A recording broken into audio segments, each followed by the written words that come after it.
Hari itu tanggal 26 April 2022 bertepatan dengan bulan Ramadan. Gadis muda yang bernama Dini Nurdiani pamit ke ibunya. Kepada ibunya, Dini hanya mengatakan untuk bekerja dan buka bersama dengan temannya. Cuma aja Dini gak cerita siapa temannya yang bakal pergi dengannya untuk buka bersama. Malam harinya keluarga Dini mulai resah lantaran Dini belum juga pulang ke rumah. Keluarganya pun sibuk menelepon handphone Dini, tapi handphonenya tidak bisa dihubungi. Abang Dini yang bernama Rian pun sibuk mondar-mandir mencari Dini. Bahkan Rian pun menghubungi mantan-mantan Dini. Namun teman ataupun para mantan Dini gak ada yang tahu keberadaan Dini. Semua teman-teman kerja Dini juga sudah dihubungi. Tidak ada juga yang tahu keberadaan Dini. Akhirnya Rian bersama salah seorang mantan Dini pergi ke Polsek Cengkareng.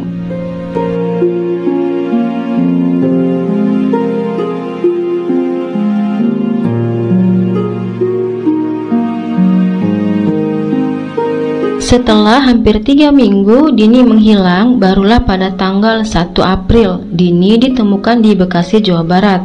Namun Dini sudah menjadi mayat.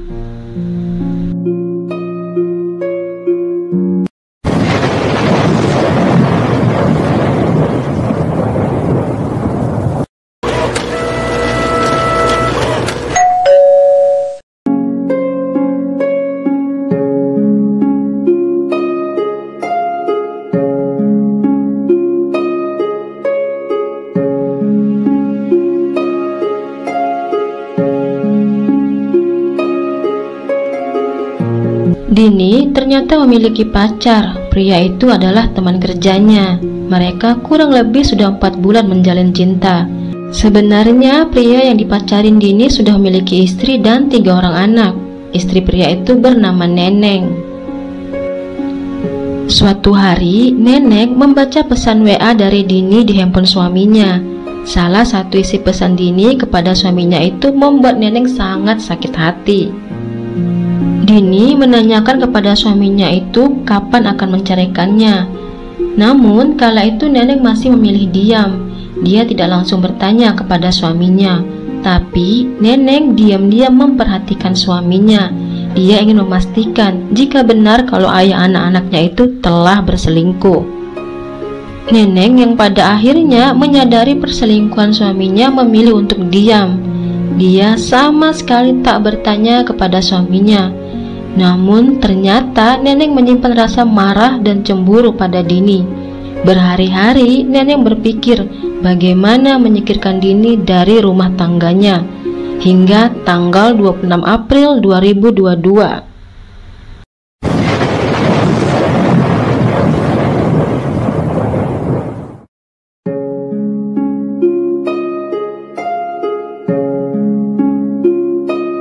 Hari itu Nenek menyusun strategi. Dia menyiapkan sepasang baju, 1 buah kunci Inggris, 1 buah pisau dapur, dan 1 buah pisau rumput. Kemudian diam-diam Dini mengambil handphone suaminya. Setelahnya dia mengirim pesan via WA kepada Dini. Dengan berpura-pura sebagai suaminya, Neneng mengajak Dini bertemu. Neneng membuat janji kepada Dini bertemu di halte Garuda Bus, kawasan Taman Mini Indonesia, Jakarta Timur. Saat melihat yang datang bukanlah pacarnya, Dini sempat curiga. Namun Neneng yang sudah siap dengan rencananya berhasil meyakini Dini jika dia adalah keponakan pacarnya. Neneng tidak mengatakan jika dia istri dari pria yang sebenarnya tengah mereka perebutkan. Neneng mengatakan pada Dini jika kekasihnya itu meminta tolong padanya agar menjemput Neneng. Dini yang memang sudah sampai di hari takdirnya mengikuti ajakan Neneng.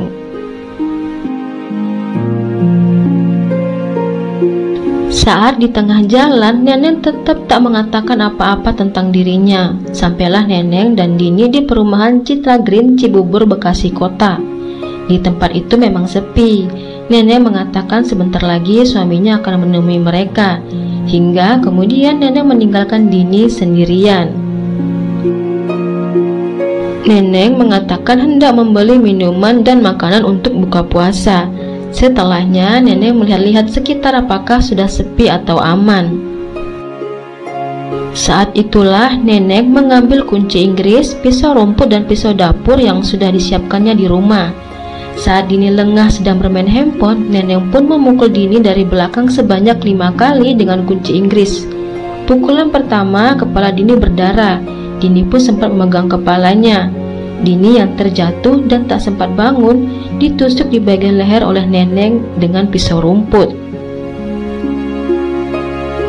Saat itu Dini tak langsung meninggal, dia merintih kesakitan. Melihat itu Neneng pun kemudian menusuk perut, ulu hati dan tangan Dini dengan pisau dapur.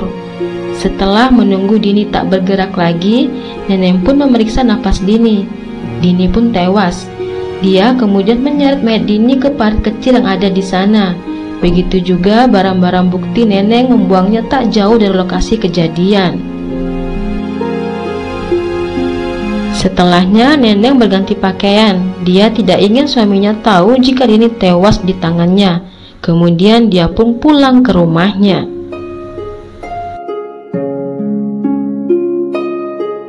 Tak butuh waktu lama setelah mayatnya ditemukan, polisi pun menangkap Neneng di rumahnya.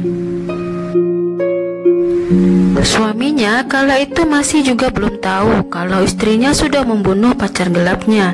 Dia terlihat kaget saat polisi datang ke rumahnya. Namun polisi tetap memeriksa pria yang terlibat cinta segitiga itu. Sementara itu, saat diperiksa, menurut penyidik, Neneng dengan santainya menjelaskan semua kronologis pembunuhan yang dilakukannya. Bahkan Neneng menjawab pertanyaan tanpa pernyataan yang berubah-ubah. Dia juga mengakui jika semua perbuatannya itu dilakukannya sendirian.